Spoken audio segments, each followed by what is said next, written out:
Are you almost ready? We are ready. Right then. Good afternoon. I'd like to call this Planning Commission work session of the Albemarle County Planning Commission to order. The opportunities for the public to access and participate in the hybrid meeting are posted on the Albemarle County website, on the Planning Commission homepage, and on the Albemarle County calendar. Participation will include the opportunity to comment on those matters for which comments from the public will be received. We're having a work session. We don't generally take comments during the work session unless there's a great demand for such. So with that, Mr. Fritz, take it away. My part's going to be really short. Okay. Thank you for having me, Bill Fritz, Community Development Department. As you know, we've hired the Berkeley Group. Apparently, I'm not loud enough. I've never too been told tall. that. As you know, we've hired the Berkeley Group to assist us with our updating and modernization of the zoning ordinance. We had a work session with you a while ago on setbacks. This project's rather large, so we decided to break it into component parts. And so the first part is the setbacks and the land uses. And what we're bringing to you tonight is the land use component. It's a rather large document. We know you probably won't be able to get through all of it, so we welcome you to send us comments after this individually. And so that we can try to put that in there.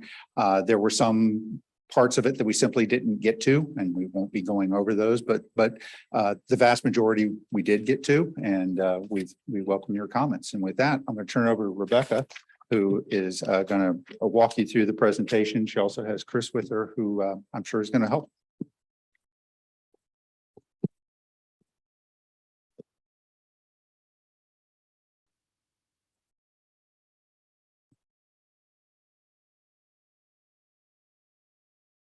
Am I sharing? Is it?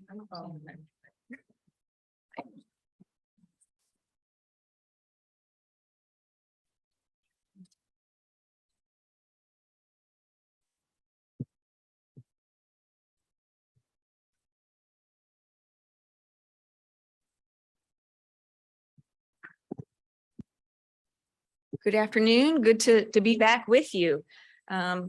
Bill pretty much did the first little bit of my presentation, so I can dive right in now. We're going to just quickly talk about our progress so far, and then I'll do just a little short presentation. We'll have some discussion time and get into next steps. So phase 1 progress. We are complete with investigation and diagnostic. We came before you last time, giving you that diagnostic report and talking a bit about the district standards. And this time we're going to talk about the use matrix. And then we'll get back into incorporating all of your comments and then move into an adoption phase. So the land use terms and definitions. Just to kind of remind you about that diagnostic report. In terms of terminology, we said broaden your terms so that you can allow for more flexibility, consolidate terms so that you can streamline and increase readability, and then modernizing terms to address new technology and today's economy and all of those types of things. And so, you know, a little bit in terms of the terminology is you want to be competitive with your neighbors and with all of Virginia for that matter. And you want to use terms that are similar or the same as other communities so that when somebody says, I move into Virginia and I'm going to take my business with me, can I do it in Albemarle County? They can go to your ordinance, find their use very easily, or know where they fit in your use terms. And that applies as well in the definitions. So currently your ordinance doesn't define every use. So someone might say, I think I fit within this use, and they go look at the definitions, but there's no definition there. So that leaves them with questions. So we would say define every use and then reduce ambiguity. They might have questions. Well, I think I fit within this, but maybe not.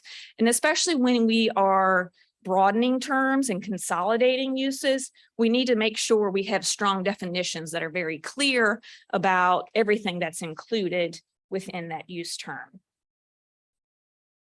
So one thing to note is that staff is currently using a use matrix that has about 270, give or take, probably a little more than 270 uses in it. And so that's just huge. It's really difficult for someone who, wants to come here to look through that and find their particular use. Same thing for staff. It's difficult for them to manage and to use. And so what we've done through this process is pared that down to 150. So still quite large, but hopefully good news, much easier to digest. And we can talk about how we went about that process a little bit. So we wanted to make sure it's based on Virginia code requirements. There are some things in code that says you have to allow this use. That doesn't mean that it has to be in your ordinance, but we feel like it's a good practice to have it in your ordinance because the public doesn't necessarily know, oh, code says that this is allowed. So that allows the public, any new staff, just to make sure things aren't overlooked. Then we went to organization and best practices. So consolidating uses and making sure they're in like categories. So even though it's 150 uses, we've grouped those things into here's residential, here's commercial. So anyone can come in and say, oh, I've got a business. I'm gonna go to this commercial area and look through here and see if I fit. Then we talked with staff. Staff knows your community better than we do. So they gave us that insight to say, hey, these are particular uses that we have fine-tuned, honed in the past, and we don't want to lose this work that I want you to lose it either. And so they gave us that insight and we incorporated that. A few examples of how we did those things. So Code of Virginia says that temporary family health care structures are required. So we've added that to your use list. And I'll just ask, are you all in agreement with having those items in there? Like I said, it's not something that you have to have, but we feel like it's a good practice. So I guess instead of saying, are you good with that? Is there anyone who objects to, because I feel like most of you were, I saw some nods. So is there anyone who objects to having those uses in there? Okay, hearing none. So then looking at consolidation, a couple of examples here are uses that are very simple. My children could probably have paired these together. When you look at assisted living facility and skilled nursing facility, different terms, slightly different definitions, but same type of impact, same type of use. And then when you look further into, okay, how is this allowed in the districts? It's identical. So that's easy. This should be consolidated as one use. We can bring those into one use. Same thing with the boat landings and canoe livery, slightly different use, slightly different definitions there, but same types of travel, times of day, numbers of vehicles, all of those impact things that you would consider, and then supplied the same way in the districts. So easy peasy, lump those together. What are your thoughts? Do you feel comfortable with those types of consolidations and agree, or does anyone object with those types of consolidations where everything matches up? And so if I heard you correctly, there's terms in the Code of Virginia that may not show up in our zoning ordinance. And I guess the question is, do we need to take action to put them in there? I was a little confused on why would you add it if you can't legally do it, I guess, by our zoning ordinance. No, sorry, let me clarify. Okay. So currently they're not in your code not in your local ordinance, Okay, but they are required to be allowed by the state code. So state code says you have to allow this temporary family healthcare structure. okay, So we're putting it in just so it's here as well. So if a public comes, looking at your ordinance, they're not necessarily going to state code. They can see it in your ordinance and it isn't sort of lost. so we have to take another formal action to put it in the ordinance, would that be correct? It will be part of this package. So as we're updating, it will be part of Okay. this update. Thank you. I also have a process question, which is, you're asking sort of general questions like, do we agree with consolidating terms? And do we like definitions being clear? I mean, probably everyone would say yes. No one would say like, we would like more unclear code. But I did go through this thing, which the matrix, which took a very, very long time because I'm slow, I guess, but took me hours. So what I did was I put comments throughout, like, what about this? Or this is unclear. Why is this? Or add this. I don't think it would be a good way to run the meeting for me to necessarily sit here and say on page 14, unless it's something really bizarre. So, I guess that's a question is how do you actually want to proceed through this workshop? So we will get into some sort of broader brushstrokes to get some direction about permitting the uses. That's what we're looking for in this round of discussion. And we're going to get to that in just a little bit. No, I don't want us to kind of get down into the weeds of line by line, item by item. I would say, as Bill mentioned, email those, make sure he has those comments, and we can make sure that it gets incorporated. Okay, sorry. But let me follow, but there are some issues here that are going to be, shall I say, that are More- passion issues or passionate terms in this community. The first one being accessory apartments. And so while our sister jurisdiction is having this full out, I don't know what to call it, I would like us to not have to have that same kind of whatever that is over there happen here. So I think I would not want us to sort of gently brush over that, but would want to have a I couple agree. of discussions. There's one here that I will ask about, and everybody knows where I stand on this. Why is Monticello in our zoning ordinances? I don't get it. I just don't get it. I don't get why it is and Highland isn't. I don't get why it is. And the Lawn, which at the University of Virginia is in Albemarle County and is as historic as Monticello. So I don't understand why we take a non-governmental entity and put it in a governmental code. So that's something that I will want us to have a serious discussion about at some point, because I don't. And one, I think there's a few things in here that maybe warrant discussion. But I'm but- using that as examples. Yeah, I'm using sure. examples. And I haven't really gone through this. I've written comments on the entire thing, but I haven't gone through and said, this one we should discuss. This one's just something for Bill to check up, I don't have it to that level. Anyway, so I guess proceed and we'll Yes, see how we do. my questions right now are just sort of to warm you up and to Okay. get a feel for, Okay, I think where we're going is we don't want to get in the situation where we're like, oh, they agreed with everything, No. like No. all the terms were good and I asked them.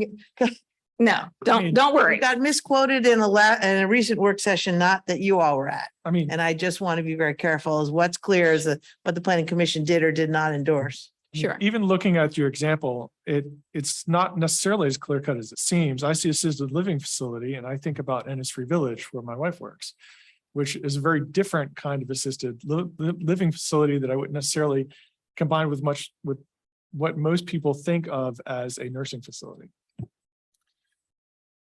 So the question comes down to what's the distinction that would cause us to treat it differently in a zoning consideration?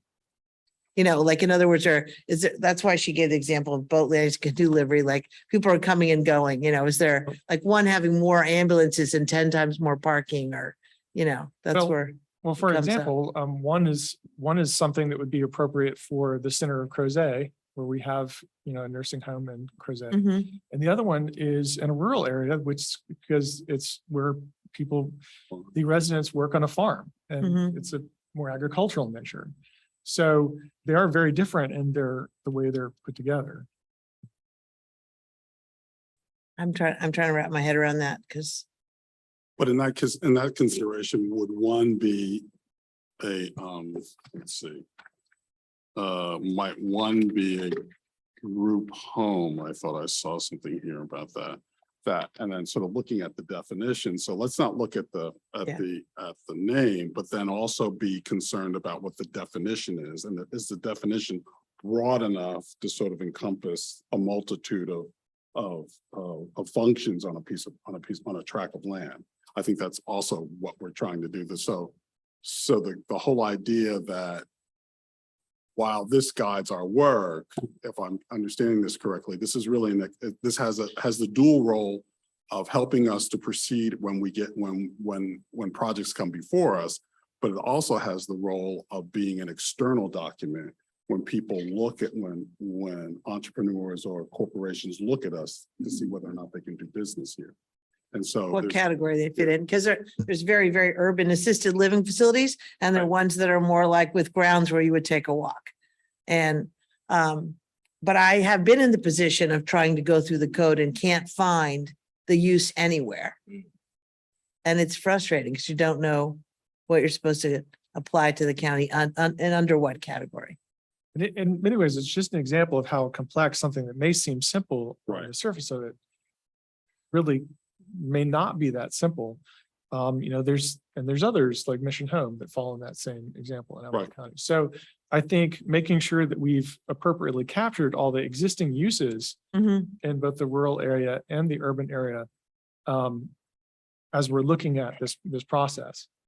Absolutely. And that's why we're just a little wary of like, hey, do you guys agree? So go ahead. Okay, let me continue.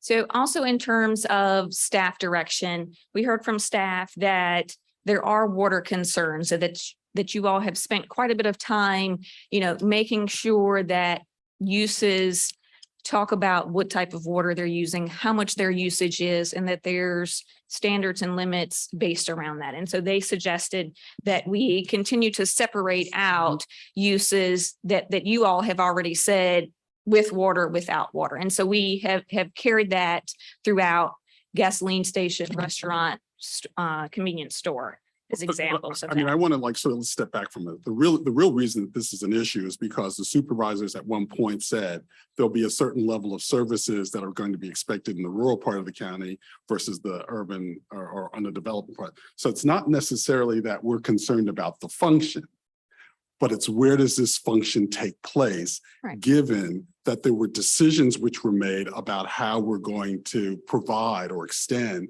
services to parts that have been declared as rural. And so if that were to change, which I don't expect it to, but if it were to change, then I think you might see a softening about some of that.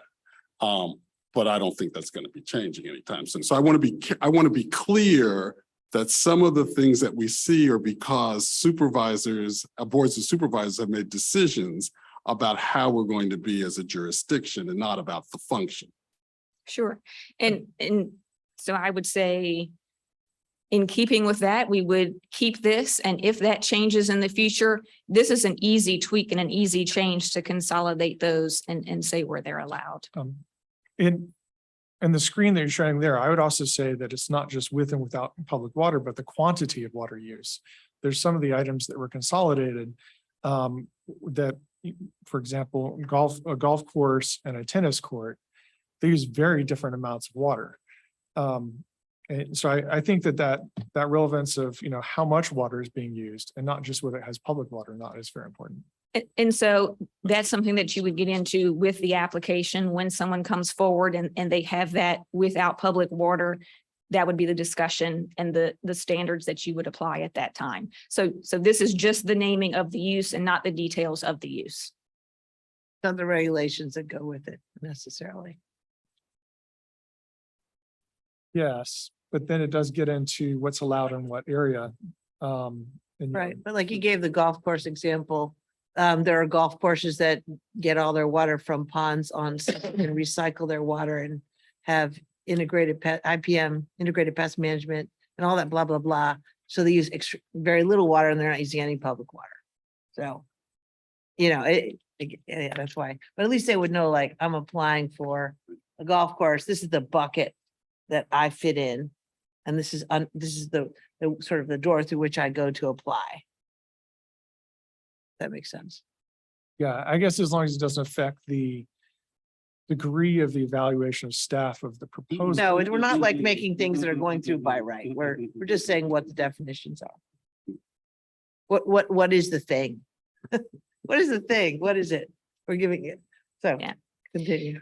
So staff direction, the items that you see on your screen now, those are items that we got zoning comments received Friday. And so I would like to say, if you have questions about these particular uses, hold them.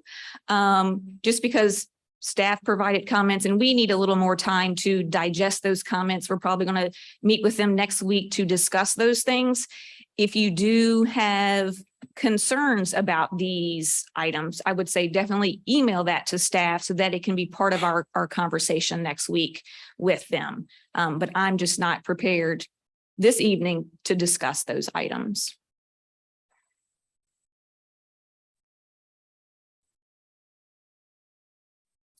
So diving in, I think this is where you've been dying to get to. Our next step in this is to start thinking about how these uses are permitted. Our next step will be to go from this column that's in gray, the proposed uses, and say, okay, how is this particular proposed use going to be supplied in the districts? And so there is a lot to consider and digest when you're doing that. And so this is where we would like to get some kind of general direction from you. Of course, there's going to be some oddities and things that need to shift one way or another, but we can address that. Staff can, take a stab at what they think, and then you all can fine tune it, hone it later on. But to kind of look at one thing first would be public garage. You'll see there the little teal oval along the SUP. Public garage is a use that is an SUP in the RA district, is not permitted in any other districts. And staff has said, when we see those uses, those are special, and have those be standalone uses. And we've done that for most of them. This is an example of one that we have not. So the question becomes, do you agree with staff that those come out, those special only in RA ones, they are standalone uses? Because otherwise the decision becomes, does vehicle repair service become an SUP in the RA district, which would expand that use a bit, because we're expanding the definition. It includes body shop, automobile, truck repair shop. And so that question becomes, do we want this kind of broader defined use to be an SUP in the RA district? What are the thoughts about those special RA, those uses that aren't allowed in any other district, just the RA? Do you feel like those should be standalone, or should we consider expansion of those? I think it depends a little bit. In general, I'm not in favor of that. I'm particularly not in favor of expanding uses to the rural area that would be more intensive of water usage, or could have potential pollution consequences. I think there are other situations where there may be some uses that are more agricultural in nature, and they should have been in the rural area in the first place. I don't know if I don't agree with that.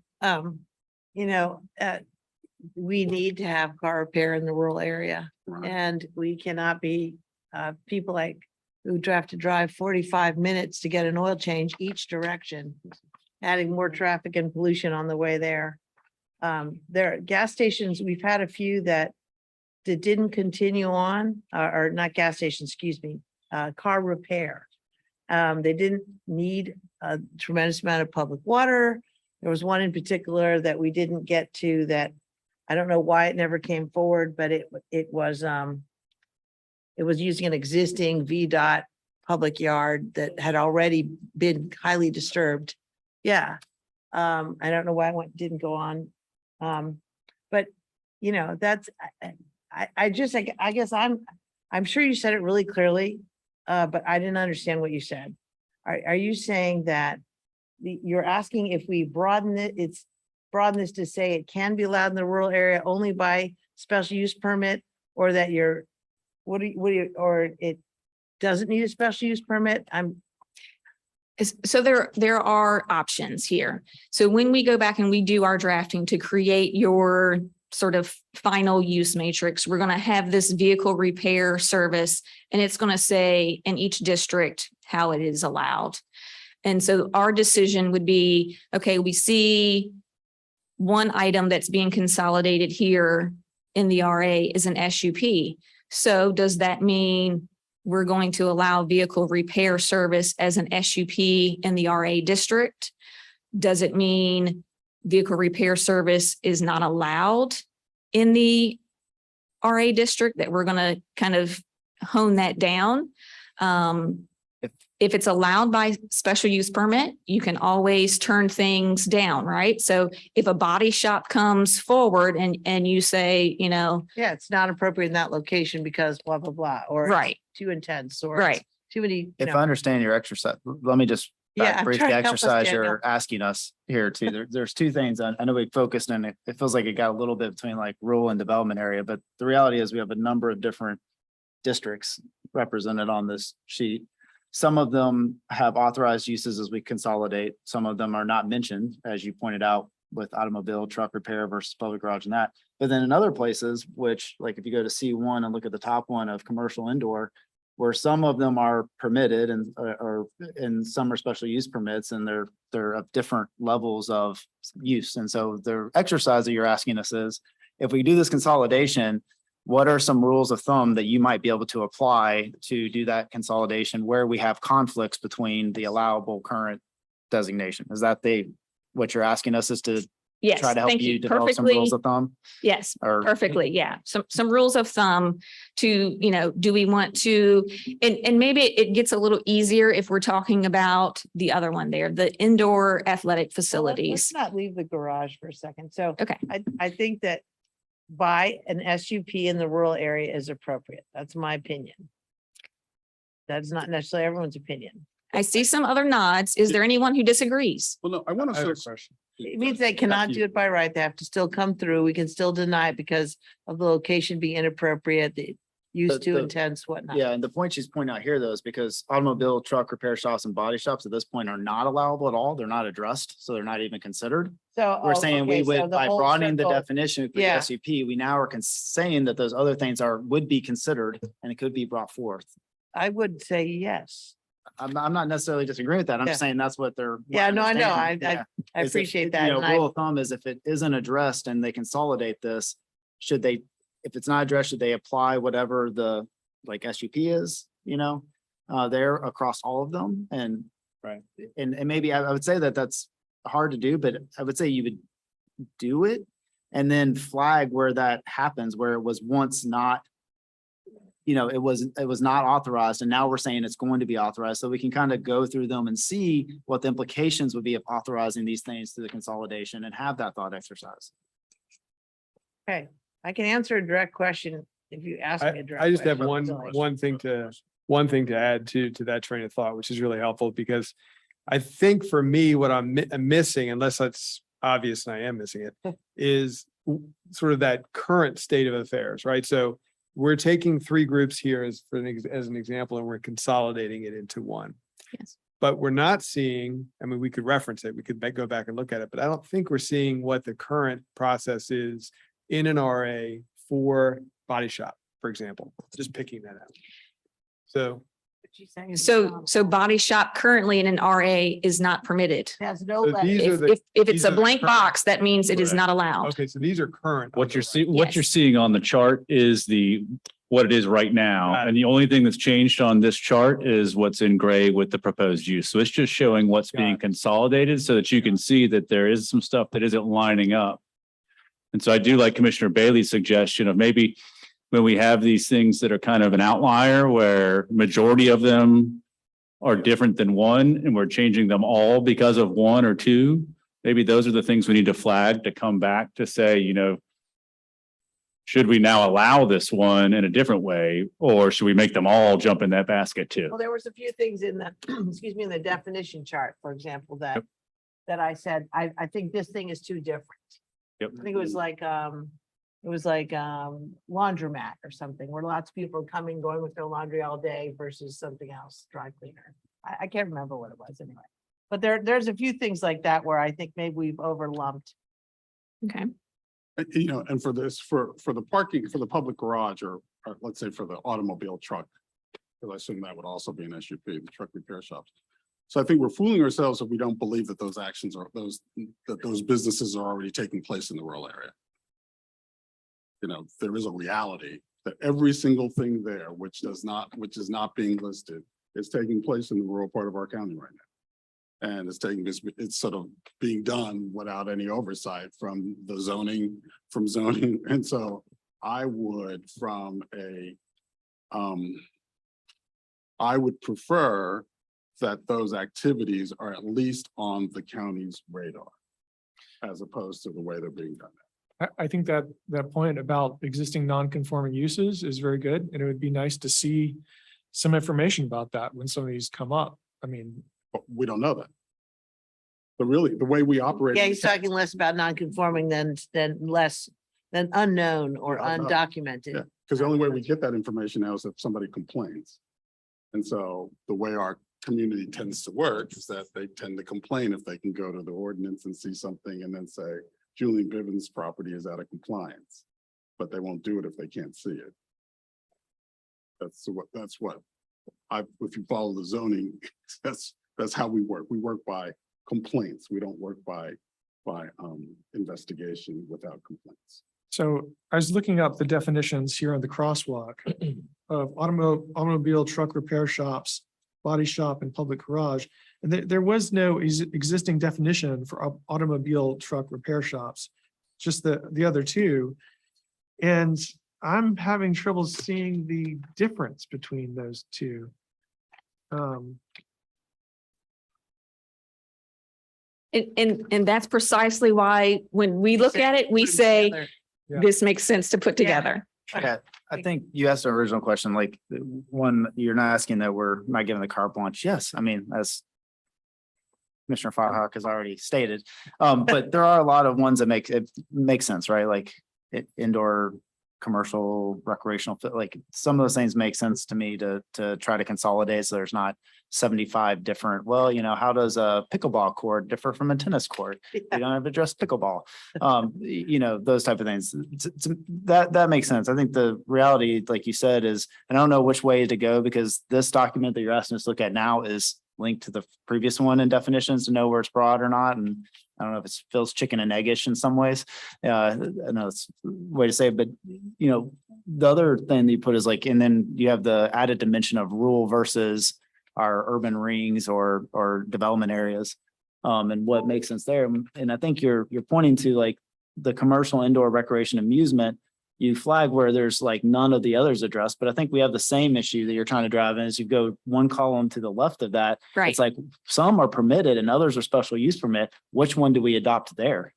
You know, do we open it up and say everybody's permitted, or do we take the permitted and restrict it back to special use permit, which has implications on the development time and what people Right. can do and all that.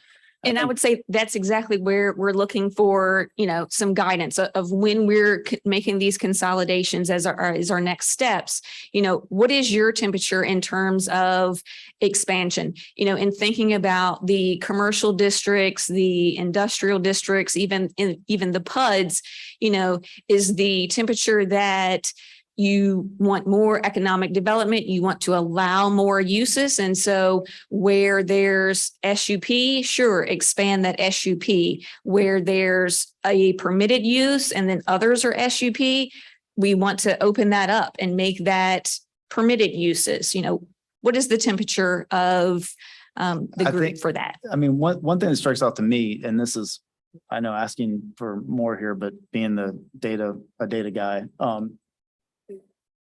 there's a algorithm called consensus modeling, right? And so one exercise there, we have 4 out of the 5 are SUPs.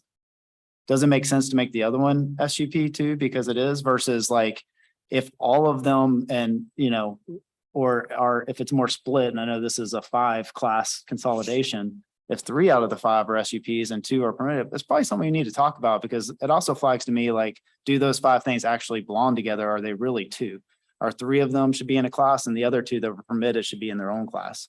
And I so do have an there's some example of ways that if to you want. analysis that could be done here to say, okay, now that we're looking at this chart, did we get our definitions and consolidate them right? Because there's consensus in their permitting status across these different districts. If there's not consensus and they're widely varying or disagreeing, maybe we're not grouping them appropriately. There's some other, sorry. Go ahead. There are some other things in here that don't make sense to me. Like when I look in here, I see greenhouse commercial is not allowed in the rural area. It doesn't even have a special use permit for it. But then we have landscaping, which does have special use. I would see those things as inherently related. Currently, most of our nurseries and garden centers are in the rural area. They're existing uses. I would actually like to see both those uses combined and made by right. Part of what you're seeing here is, for example, in the commercial, let's stick with the one on the screen here, the commercial indoor recreation. You have amusement centers. That was the 1970s video game and wanting to go into Fashion Square Mall. And then you have bowling alleys. We still have bowling alleys.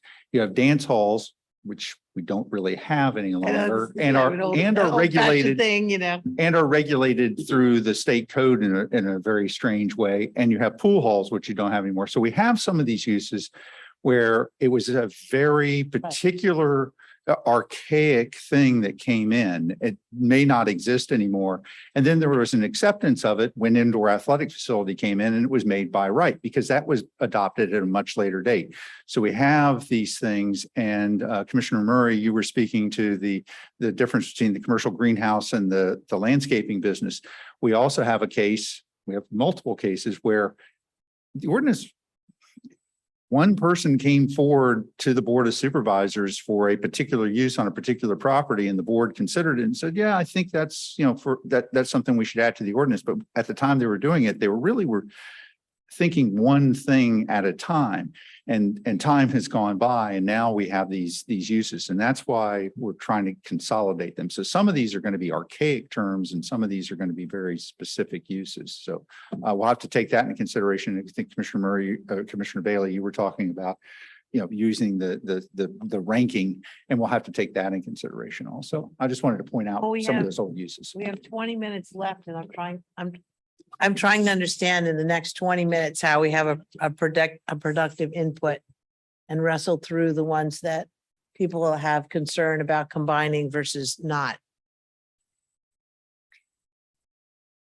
Well, I don't know if I'm going to help your point that you just made. It's just a valid point, so one of the things that I'm, as I look at this, and to me, it's almost like a missing component, but maybe it argues for the special use permit is the scale, right? So when, let's take the indoor athletic facility, and that's the one it's permitted in C1.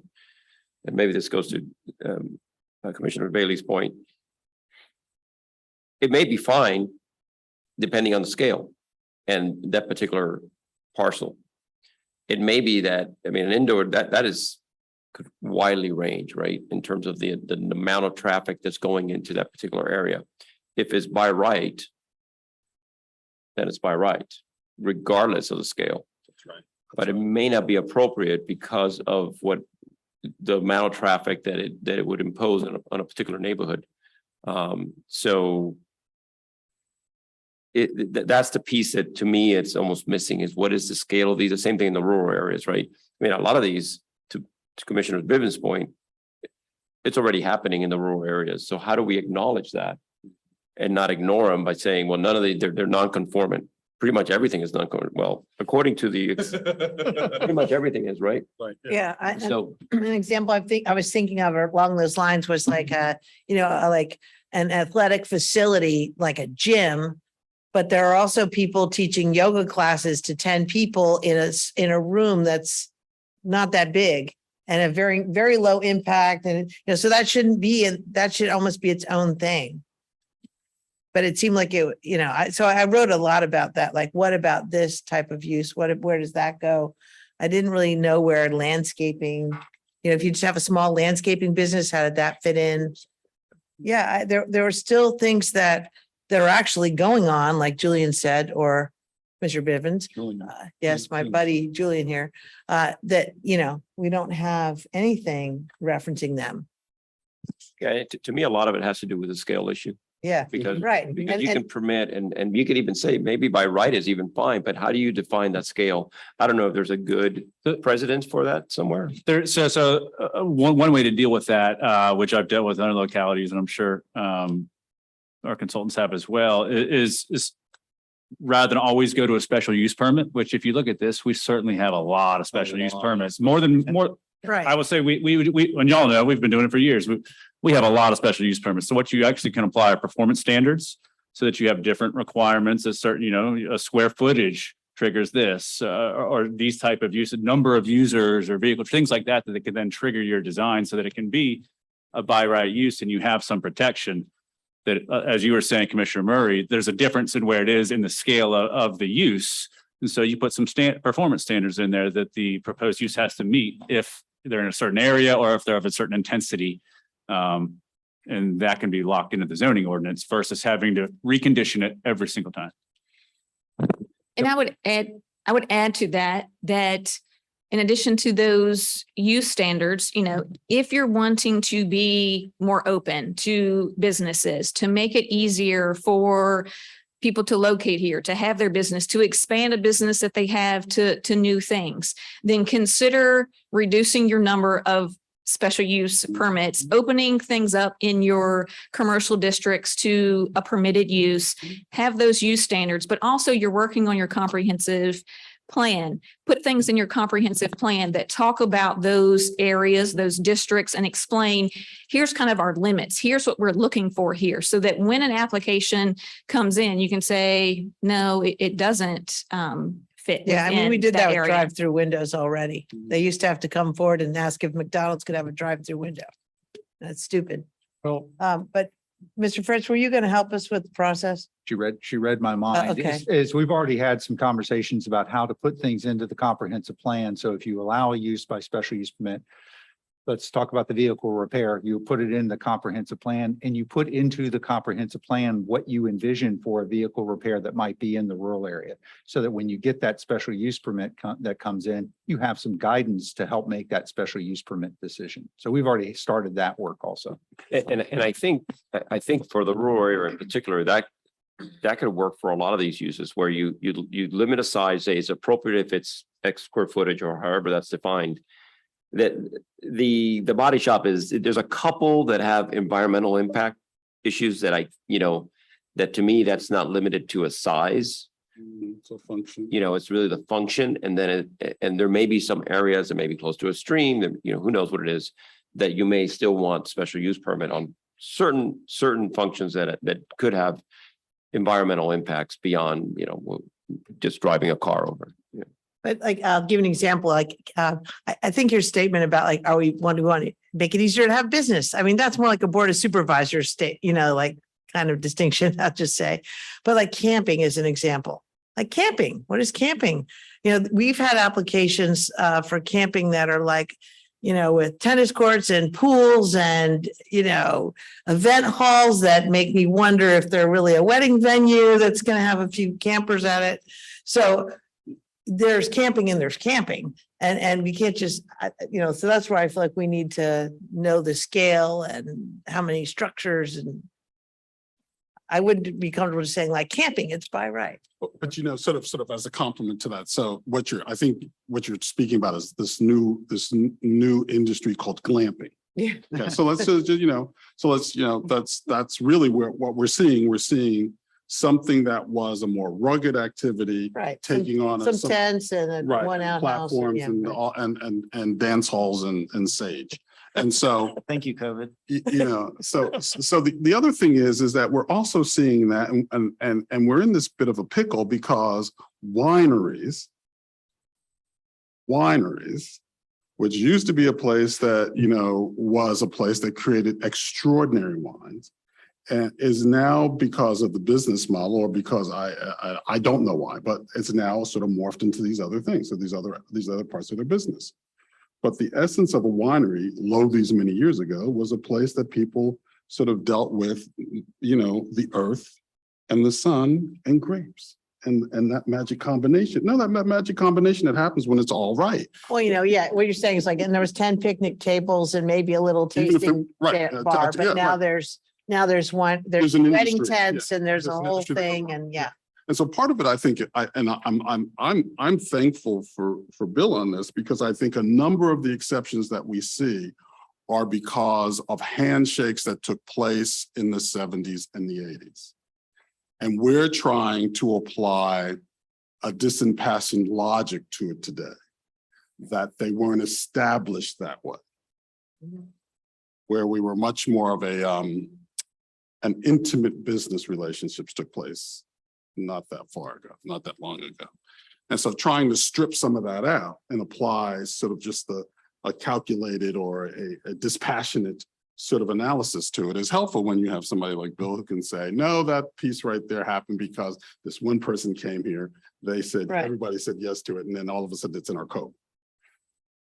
To your point, though, you mentioned the idea of being friendly to business.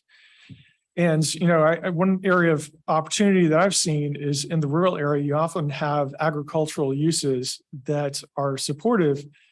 Things like canning, things that may in some ways fall into light industrial or more, they wouldn't necessarily be appropriate for the growth area, but they're supporting agriculture. And so we've one at a time permitted many of those uses into the rural area. I would like to see us be more explicit about acknowledging those uses that are supporting agriculture and use our comprehensive plan as a guiding document. We have this whole philosophy about what the rural area is and what the growth area is. And that should be the lens by which we look at some of these uses and whether they're appropriate in each. And if, in my mind, if something is supportive of agriculture, then it should be permitted in the rural area. So, and you mentioned that, the board has to decide, are we going to be more economic friendly and that sort of thing?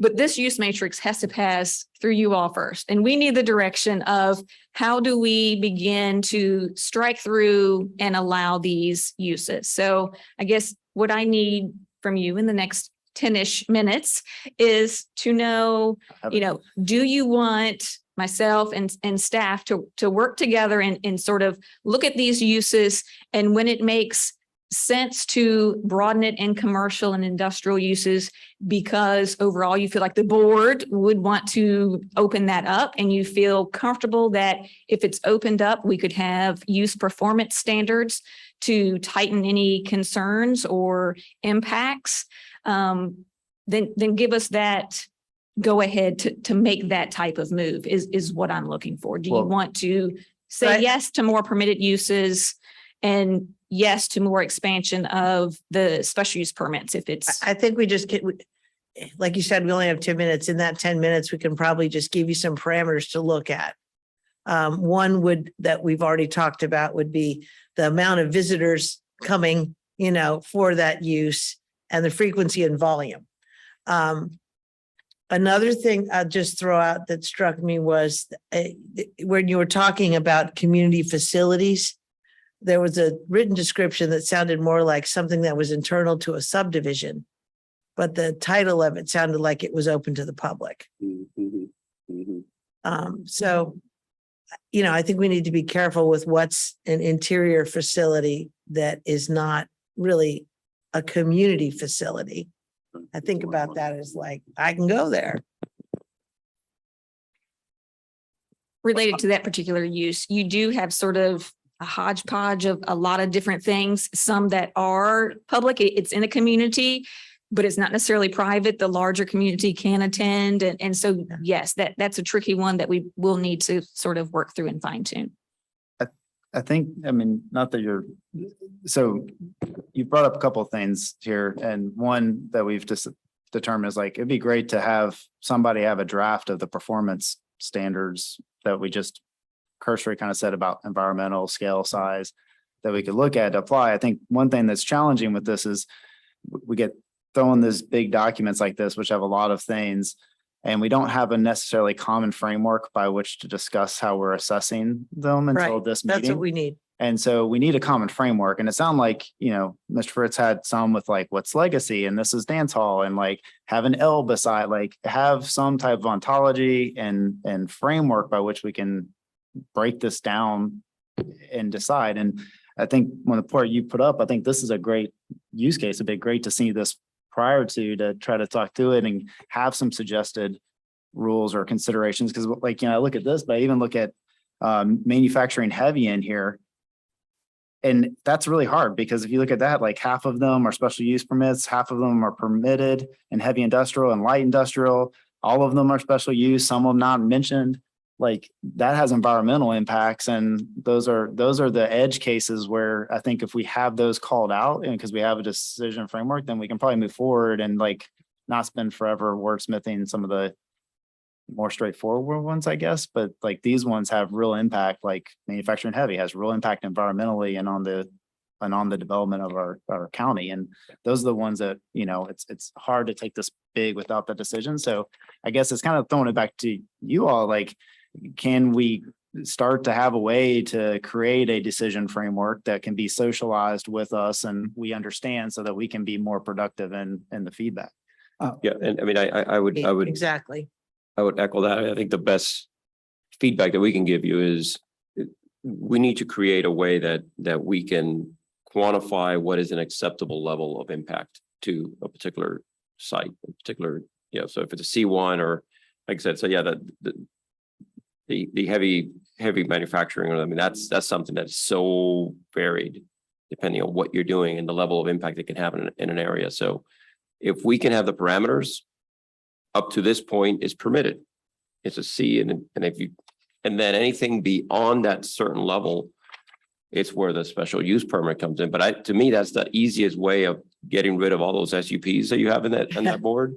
Yeah. Is by creating that framework of this is what it means to build because I mean, I don't understand why a dance hall, I forget if you go back to the other one, I mean, I think a dance hall was SUP, Right. but Everything else the indoor athletic facility is dancing, not, you know, I mean. Well, you know, it gets on with that dancing. Those were some interesting. Yeah, oh, SPs. well, okay, I didn't know what kind of dancing you're talking about, but anyway. Not that kind of dance. All I'm saying It's not is- that kind of dance. Why is, you know, so why is one SUP mean that. and one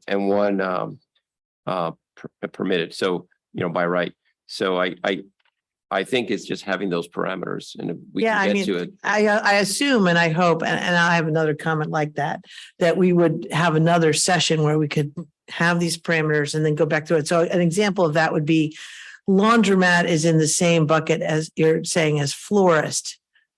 To me, you go to the florist, you get your flowers that you ordered and you leave.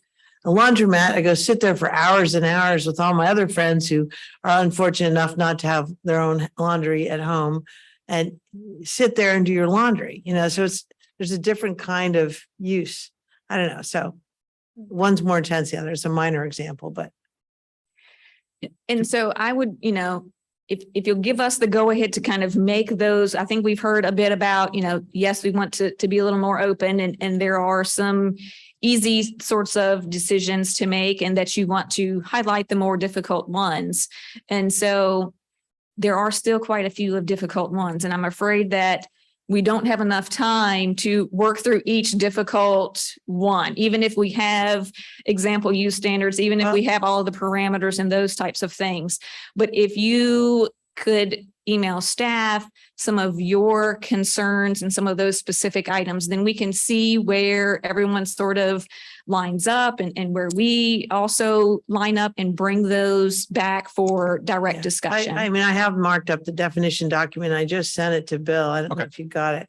But like, for example, you know, mobile food vendors, the definition that's in here is that they are moving every 30 minutes or so. That's maybe downtown DC. Here they're going and they're parking at the winery for hours and hours. They're there all day. Sorry, this is so loud.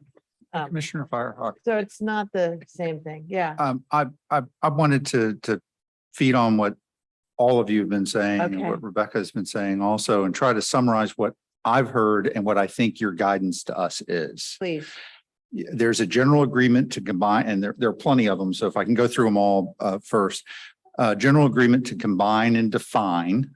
Agree that sometimes they can't be combined because the intensity is just too different. They're going to have to be separate.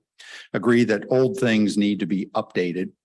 Agree that standards are needed where newly defined uses are allowed in a wide variety of districts.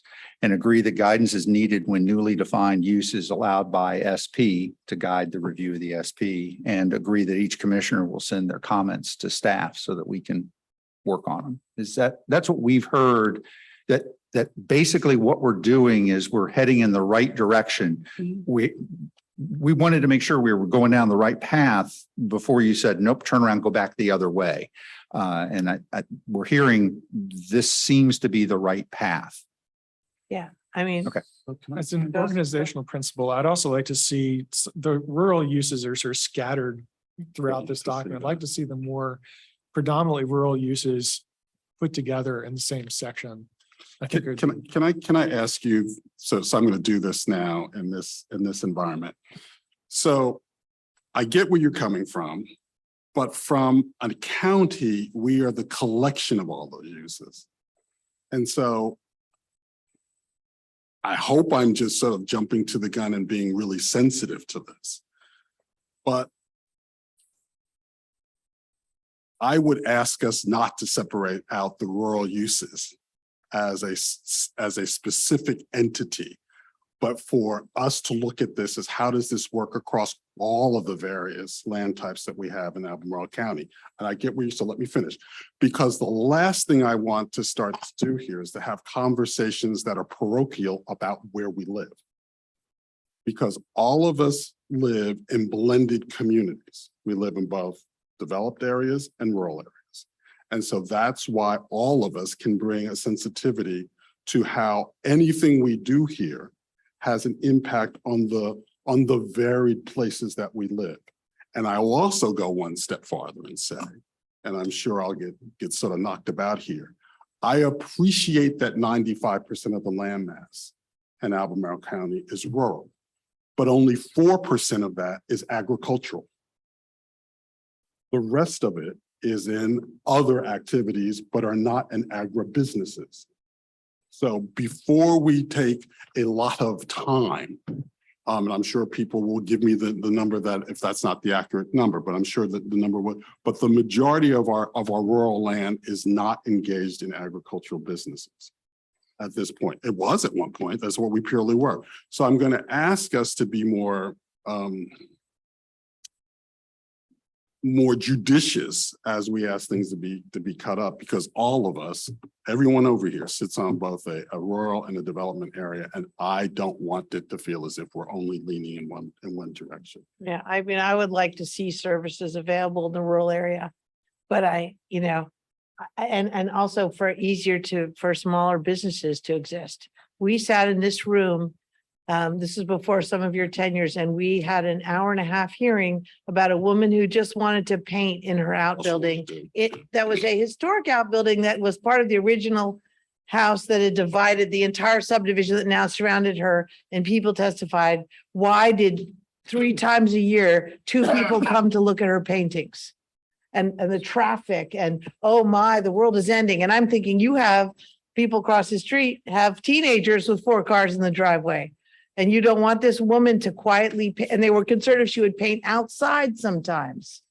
Painting, what could be quieter than painting? So, she had to go through a lot of effort to get her business license so she could have this use. And I thought that was ridiculous. So, But I did have a process piece before I yeah, go popped off on for that. it. Yeah, we can So- wrap this so- up, but so it would be- I want to make those kind of things easier for people to do. So I would say your introduction that you gave us when you first came up, if I could have had that in a YouTube, that would have helped to frame Sure. how I approached the work. Because as the chair said, I didn't spend as much time on the 1 through 19, but I spent a lot of time on the 1 through 40, like I'm sure most of them. And so all of a sudden, I'm feeling like, oh, maybe I spent the wrong amount of time on the wrong thing because you're showing me the 1 through 19 page. So it would be helpful to have a separate sort of context. This is what I really want you all to do. Okay, then we can go do our homework. And then we can come here having been well addressed. That would be that. Your opening comment was very helpful to me. So I will just say that.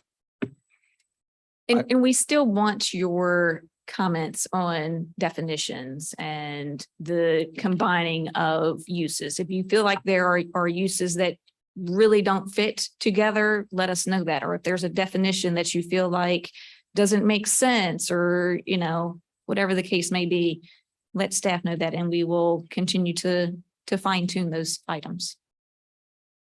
I will say just one thing. One of the big defining differences between the rural area and the development area is we only have one zoning classification really pretty much for the rural area and one comp plan designation. Whereas if you look at the growth area, there are a myriad of zoning designations.